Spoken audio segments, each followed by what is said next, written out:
ہمارے چوتھے امام سجاد کیسے ہوئے؟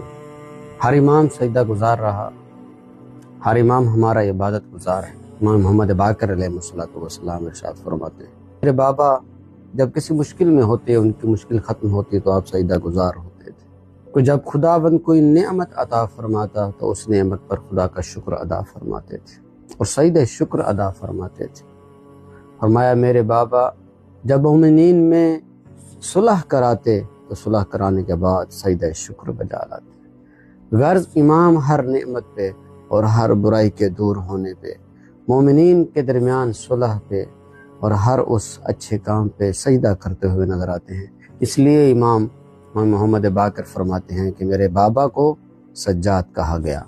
یہ امام کا کردار ہے کہ جو ہمارے لیے بہت بڑا نمونہ عمل بن کے سامنے آتا ہے کہ آج وہ امت یا وہ مومن